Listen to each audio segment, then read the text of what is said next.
amongst all the characters I've actually done so far, I've talked about Jack Reacher, I talked about other characters, Batman, Superman, Godzilla, even multiple times.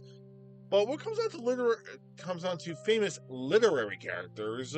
There's one in particular that's very famous. So I think it's about time I actually discuss this character, one of his movies by a famous author. Today we're going to take a look at Patriot Games, starring Harrison Ford, based upon the famous Tom Clancy novel. Yeah, I'm basically doing I'm doing a Jack Ryan film that's also a Tom Clancy novel film, based upon the Tom Clancy novel. I sound like a freaking idiot, don't I? Well, please forgive me for my arrogance, because of the fact I never actually reviewed any of Tom Clancy's material. Despite the fact he had never served in the armed forces at all, and yet he's actually made a ton of army related, like tons of military related stuff, espionage, and so on and so forth. And has has a ton of multiple famous characters, but one of the main ones is Jack Ryan, who is a former Marine, now turned CIA analyst, and in the current novels, he's actually now the president of the United States. Not even joking. Look that up. Seriously, Jack Ryan is president. Wow. Who would have figured, right? Well, based upon the Tom Clancy novel, that's actually the sequel. That's actually also a sequel to the movie based upon the same name, under the same name, The Hunt for Red October. Patriot Games actually has Jack Ryan go up against a bunch of IRA terrorists who basically wanted to wipe him, want to actually kill him and wipe out his family, because Jack Ryan had actually stopped them from actually capturing a nobleman. That's literally the basis of the whole entire plot. And before I get started with the review, I just gotta be completely honest here, okay? You know what? There are rules you have to follow. I mean, there are rules that you really have to follow, in a sense, and rules you have to understand, okay? All right? There's certain people you don't push, all right? There's certain people you don't push, because when they push back hard, harder than you can ever even imagine, to the point where you realize, what the fuck did I get myself into? And that, my friends, is what happens when you mess with a CIA analyst who can find your ass and basically take you out. Yeah. Now, this is actually not only my first Jack Ryan film, it's my first Jack Ryan film, and it's also the first thing I'm doing with Tom Clancy in it. I got a feeling I should probably cover Splinter Cell at one point, or maybe I should have Rex do one of the games, if I can find one of the games. Then I need a decent digital recorder for my device, for my game consoles. Shit. Anyways. But anyways, just before I get started, there's something that's actually noteworthy in a sense, and this is by far extremely weird, but Patriot Games is the only one, not counting the Jack Ryan Prime series, by the way. This is the only Jack Ryan film that's rated R. Yeah, every other film that came before and after this one, Hunt for Red October, Clear and Present Danger, Sum of All Fears, Jack Ryan's Shadow Recruit, all those films are PG-13. Yeah. Okay, they are all legitimately PG-13, and yet this is the only one in the entire franchise that's R-rated. Does that make any sense at all? No, it doesn't. I mean, I'm pretty sure that the entire franchise was originally supposed to be R-rated, but this one they had to push for the R rating at some point, because they do drop the F-bomb several times. And honestly, in Hunt for Red October, they did probably drop the F-bomb a few times in that one too, but you can barely even hear it. And Clear and Present Danger, okay, that's clearly an R-rated film that was neutered into PG-13.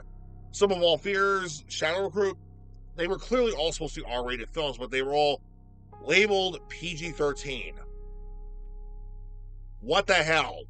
Okay, the movie basically begins with the Ryan family and of course Great Britain, where Ryan is actually doing a seminar for the Royal Naval Academy. On of course good terms with of course with the militaries actually being close allies and everything. While this is going on, a a nobleman by the name of Lord Holmes is actually planning to take a day trip with the family with his wife and son, only to be intercepted by IRA terrorists, being led by one named Kevin O'Donnell, and his two enforcers are Sean Miller, played by I wish this was a joke. Sean Bean. Seriously, Sean Miller, Sean Bean. They couldn't give him a different name. I mean, I know Sean Bean has actually died in a lot of movies lately, and the last film I actually did in my old show was actually GoldenEye, but still. Ugh. So yeah, whatever. Let's move on with that. With Sean Miller and his younger brother Patrick Miller. So anyway, as soon as the seminar is done, Ryan actually tries to meet up with his wife and daughter, Kathy and Sally. However, however, at this moment when they actually are starting to meet up with each other, this is when the IRA terrorists actually want to actually make their move and try to trap Lord Holmes, and by killing off his guards and try to take hostages. Ryan immediately runs to his family and protects them. But seeing that Lord Holmes is actually about to be attacked, and of course seeing a lot of people actually being scared, Ryan. Okay, here's the thing. Keep this in mind. Ryan is a former Marine, so his Marine training just kicked right in immediately. He immediately goes after the attackers. He actually tackles Sean Miller from behind, knocks him down, grabs his pistol, and shoots and guns down three of the assailants. One of the last assailant was actually Patty, and and seeing that their chances have been blown, Kevin basically tells the others to get out of there. So they just up and leave, while leaving Patty dead right there, and Ryan is holding the gun right at Sean, making sure he doesn't move, while he was also shot at the same time. Until the British Royal Guard show up and actually take charge of the whole situation, and they get Ryan some medical attention eventually, thanks to the assistance of his wife Kathy, who actually thankfully is a doctor. And it's all over the news. And it's literally all over the news that John Patrick Riley, sorry. Every time I try to say Ryan, I always keep getting to Riley for some fucking reason. I don't know. Maybe I'm getting a little tongue-tied. But hey, shit happens, right? So, anyway, Ryan is actually taken to a hospital where he's getting taken to urgent care, and he's given a clean bill of health, and he's able to stand trial for Sean Miller. But before that, Scotland Yard actually questions Ryan, and they ask him everything to make sure that what he did was right and everything. So he's all in the complete clear and everything. And Scotland Yard actually convicts Sean Miller. And during the trial, Sean actually does actually curse out Ryan, but Ryan basically stays true to what he said, and what he did was necessary, and he did what he was trained to do. So, well, you know what? Considering the fact that he is a Marine, he's a former Marine, yeah, with the years of training he actually went through, that shit doesn't go away. No. I mean, seriously, when something bad happens, they usually run towards the gunfire rather than just run away from it. So, it's usually a military model 101, which is crazy. So, yeah. So Sean is sentenced to a hellish prison and possibly the death penalty. Lord Holmes eventually does actually thank Patrick Ryan. Actually thanks John Ryan for his assistance and also saving him. Thank God for that one. But what about Kevin?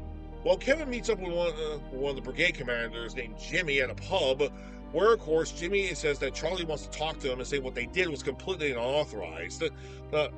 While Kevin is actually having none of it, though, he said what they're doing was actually the right thing to do.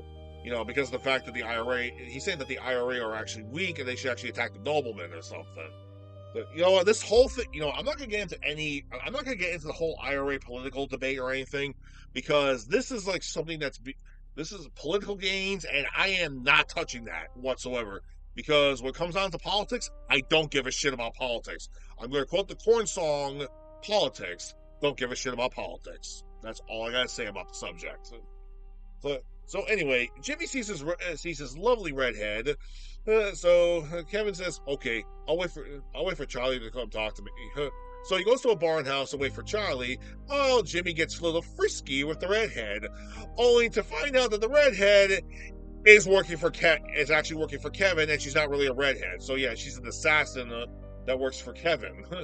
As for the meeting with Charlie, well, Charlie sends a couple of guys in there to take care of Kevin just to make sure things go south, only to have Kevin blast everybody with a shotgun. And to be fair, I do like the quote he actually says in this part in the movie. That he walks out of the farmhouse and he says, "That's me holding my temper, Jimmy boy." Okay, I know that was a one-liner. That's actually a really good line. All joking aside. Oh boy. And of course, next to their networking, they actually go to a bookkeeper named Mr. Cooley to actually find out when Sean is being moved. And about the day when Sean's being moved, they actually wind up attacking the convoy, killing all the guards, and freeing Sean. While this all happened, John and his family are safely back home in Maryland, only to have the CIA come by and tell them that, yeah, it turns out that Sean escaped. But they say that there's no way that Sean is going to come here to the States. Yeah, that's not going to happen. It turns out Sean really wants to actually have payback against Ryan for killing his brother Patty. And of course, since the IRA are mostly Catholics, you know how the old saying goes: "An eye for an eye," right? Yeah, that's going to come back and bite them in the ass. Anyway, the Ryans continue on with their daily lives. Kathy working as a doctor, Sally going to school, while John is teaching a class in Annapolis. And this is where we see Samuel L. Jackson's character come in, Robbie, and you actually give him a reward that was both comedic and also a brave thing to do. That what he actually did. And I just want to say something else too. Ryan's boss, Jack's boss, Admiral James Greer. Okay, where do I begin? He's played by James Earl Jones. Jack Ryan's played by Harrison Ford, and Robbie is played by Samuel L. Jackson. So we have 3 Star Wars cast members working in the exact same movie. All right, but nobody noticed this. Okay, Sam Jackson wouldn't actually be part of the Star Wars franchise until 1999 when he placed Mace Windu in The Phantom Menace. And Harrison Ford, his first career move was playing Han Solo, and James Earl Jones was actually the voice of Darth Vader. But the thing is, he never interacted with most of the cast members until much later on. So that's a real interesting thing to know. Oh, sweet Jesus. There's probably a couple of other Star Wars connections in this movie, but I'm not going to touch that, so let's just move on. Anyway, it turns out that the woman that actually works along with Miller and O'Donnell, her name is Annette, and Annette actually takes one of the henchmen with her to actually take out Ryan as he's leaving class, only to have Ryan actually notice it. He fights off the henchman, but the henchman gets killed by the soldiers on duty, and Annette escapes. Shit. Anyway, he figures out that Sean Miller's going after Kathy and Sally, so he tries to race over there, and unfortunately, Sean Miller does wind up eventually catching up to them, trying to gun them down, and they actually get into a traffic accident. Sean is very pleased the fact that Ryan's family is finally dead. Now he has lost something, just like me. Yeah, they didn't. Yeah, he screwed up. They survived. Of course, Sally unfortunately had to have her spleen removed, but yeah, they both survived. So Miller fucked up, regardless. And thanks to this fuck up, by the way, Ryan actually wants to work back with the CIA. But there's a bit of a problem, though. There's there's actually an IRA representative by the name of Patty O'Neill there that actually tried to talk some sense into everybody that this is not what the IRA actually does or anything. But the thing is, Ryan doesn't want to talk to this guy at all because actually just looking at the guy, he wants to punch his fucking lights out. And considering the fact he almost lost his family, it's probably a smart thing the guy stays away from him for the time being. So yeah, he winds up going back to the CIA. So Ryan goes back to work for the CIA to actually locate Miller and O'Neill to actually stop these guys once and for all. So I just want to iterate this real quick, okay? The reason why these people, so O'Neill's group and Miller, they basically screwed up by going after Ryan's whole family.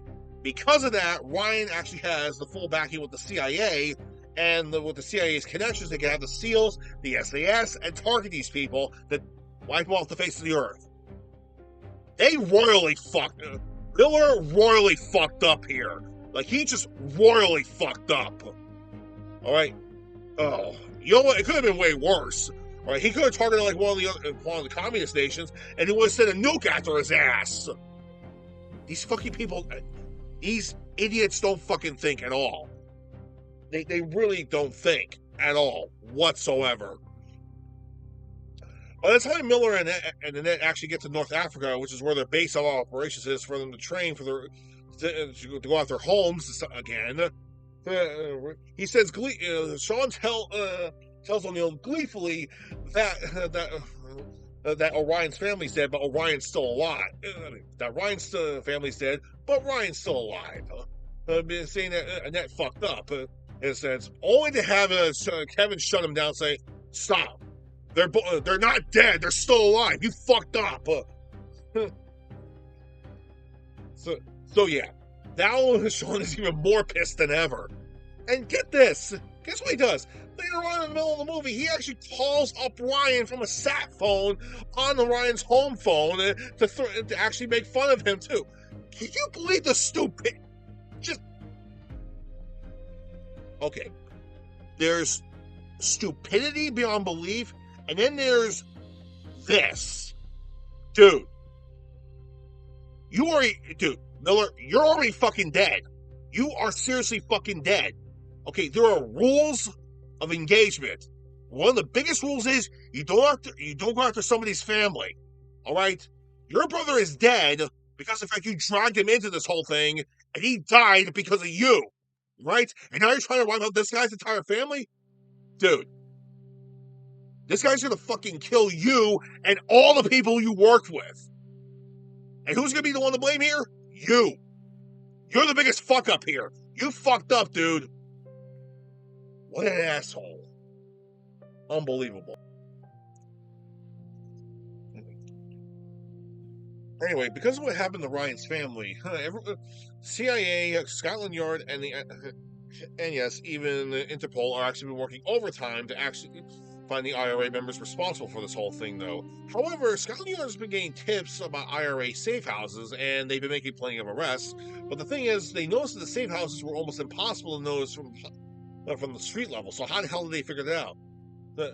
Anyway, it was actually the CIA who came up with the conclusion, thanks to Ryan, saying that it was actually the CIA, saying it was actually Kevin O'Donnell is the one who actually sent the whole the tips. So they actually have the pressure put on the IRA, while they're the ones who take over and try to capture Holmes. So trying to actually, so yeah. Anyway, Scotland Yard has actually been making hits, and they're actually keeping surveillance on Mr. Cooley and his bookshop the entire time.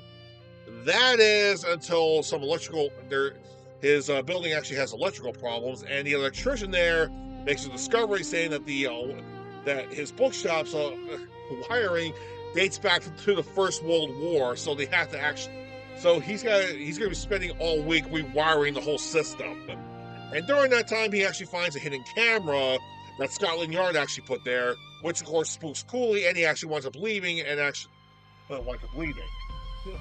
During this time, we actually discover the fact that one of Mr. Holmes' secretary was actually responsible giving all the information to the IRA members, because Mr. Cooley's the one who actually tells the bad news, while the guy gives him gives him safe passage to North Africa. Son of a bitch. Son of a. Anyway, Ryan is actually Ryan back in the CIA is actually they're cramming really hard trying to crack down where the hell Miller and O'Donnell actually are.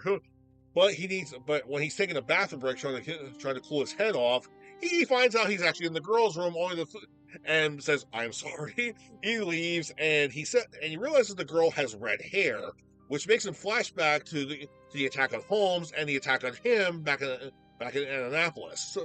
And that's when we realize that one of the key members they're looking for is a woman with red hair. And he knows that, and he looks at, and he actually looks at the report that happened with Jimmy, or that happens with James earlier. What happened with James? And it turns out he was killed by a woman, double tap professional. So it's clear to say that this is clearly somebody they should be looking for. So eventually Jack winds up going to an Irish pub trying to talk to Patty O'Neill. And of course, they do exchange some words going back and forth with some negotiation terms. However, Ryan does eventually wind up threatening the guy. But seeing what Ryan has gone through, Patty actually does abide to Ryan. He goes to visit Jack in the hospital while he's visiting Sally, and he gives him a package with a little Irish doll inside and an envelope with a lot of information pertaining to a woman. And that woman happens to be Annette. So he takes the information to his superior, and of course the superior actually dismisses it because this is a line that actually is pretty smart in the movie, where his boss tells him, like, dude, you told him you were looking for a woman, he gives you a woman. And Jack just goes, I never said I was looking for a woman.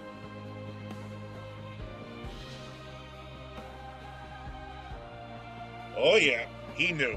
And get this, Annette is not even Irish at all. She's English.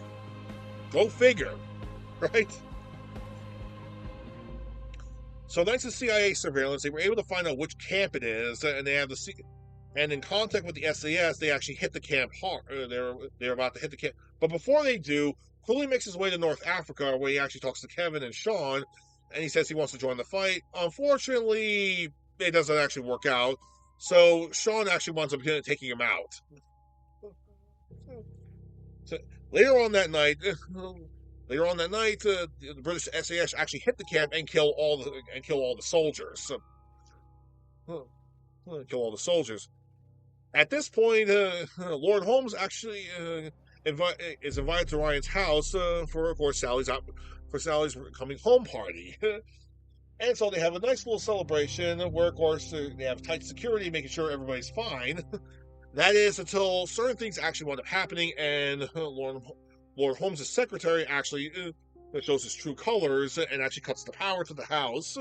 Ryan realizes that basically the whole thing's a setup, and he actually attacks the secretary with the help of Robbie, and they interrogate him, and he discovers that O'Donnell and Annette and Miller are actually coming to the house. So Ryan actually gets Holmes and Robbie's wife down in the basement. Though sadly, Sally is upstairs with Kathy being put to bed, only to have the terrorists actually break in. A whole cat and mouse routine ensues around the house between Ryan and these terrorists. However, eventually, Kathy overpowers Annette at one point. But Miller, on the other hand, he's not there for Holmes. Miller is actually there to kill Ryan and his entire family. Yeah. Here's the thing. I know I've said. Here's the thing. O'Donnell here, he screwed up big time. He wants to actually have. He wants to have Lord Holmes to actually put him up for ransom for the IRA prisoners that the British government actually have. But here's the thing. He's using Sean Miller, who is a complete psycho at this point. He's hell-bent on killing Ryan. So badly to the point he doesn't give a shit about the mission. Yeah. Now, I know for a fact when I actually reviewed the movie The Marine back in my Ferox Frank show back in the day, there was actually a part in the movie where where the main villain actually lets the psychopath character actually lives and says, "Man, you are a complete psychopath," and he kills the other guy who's reasonable. And they ask, "Why'd you kill that guy?" It's like, "Hey, you never know when you're gonna need a psychopath." Okay, that makes logical sense, but in this case, cut your losses, double tap the guy in the head, move on. Jesus Christ. Oh, and it gets worse. And it just keeps getting worse from that point on. Eventually, Ryan and his family make it down to the cellar, and of course, Holmes actually helps with the interrogation, and they discover the fact that they were going to leave on boats. They were actually going to leave on boats. So eventually, Ryan turns the power back on, and of course, to the surprise of two other terrorists, Robbie and Ryan take out the two terrorists. And of course, it catches Sean Miller's attention. So Ryan with Holmes and the others make it out, and Miller starts blasting the entire basement full of lead, and he kills the secretary. And they make their way out of the basement. They see that one of the boats actually is leaving, and he starts to gun down the boat until O'Donnell tells them to stop, that they need Holmes alive, saying that they're past that point. This is clearly Miller being completely insane at this point. Yeah. Oh, yeah. This whole thing is just completely messed up. Is completely crazy at this point. So eventually, Annette, so Kevin, Annette, and Sean make their way down to the second boat, only for us, the audience, to realize that Holmes, Robbie and his wife, Kathy and Sally are right there on the shoreline watching them leave, and Ryan's the one that's actually on the boat leading them away from Holmes. Smart call there. Until the tarp that was on the boat actually opens up, and they see that Ryan was alone. So Annette and Kevin are telling Sean to stop, but Sean is too bloodlustily hell bent on trying to kill Ryan, to the point where he actually says that Holmes is not my mission, Ryan is, and he shoots, and he just guns down Kevin and Annette. And he just goes right after Ryan, to the point where they're actually fighting on the boat now. Yeah. At some point, he even tries using an anchor, but the anchor gets launched onto the boat, and he starts to struggle with Ryan a bit more, until Ryan actually slams him onto the anchor, killing him instantly.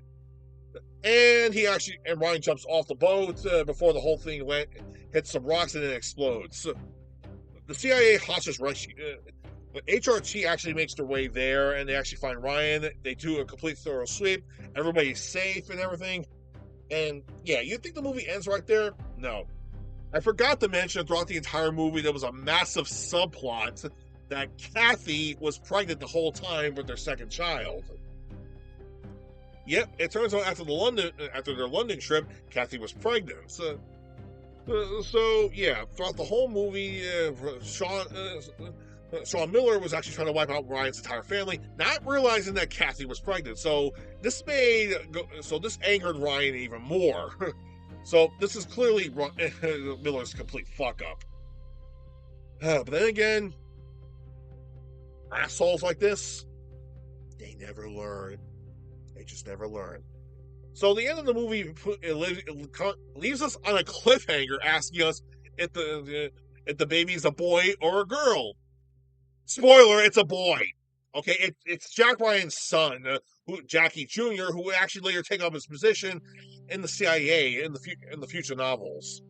I'm not even joking. Look it up. Right? Anyway, that was Patriot Games. And do I highly recommend you watching this movie? Of course I do. This is actually a pretty good movie. Harrison Ford is actually at his finest in this movie, and of course Jack Ryan's a character we all know and love. That is, if you read the Tom Clancy novels, of course. So, and trust me, there's a lot of stuff in this thing you really need to look into. So much so the movie didn't fully cover everything, but then again, that's movie to novel. That's novel to movie format. So, anyway. This is Ferox Frank signing off for Ferox Movie Reviews. Now, I just want to clarify, yes, I was aware of the fact that the great Chuck Norris had passed away. And I was unprepared for that. And like I said, and in his memoirs, I would have done one of his movies, but I made a commitment to do this Jack Ryan film. So, for Chuck Norris, next movie review is a Chuck Norris film. For dedication of the man, the myth, the legend, Chuck Norris. He will be missed, but he will remain in our hearts forever. Until then, you all take care. Felix Frank,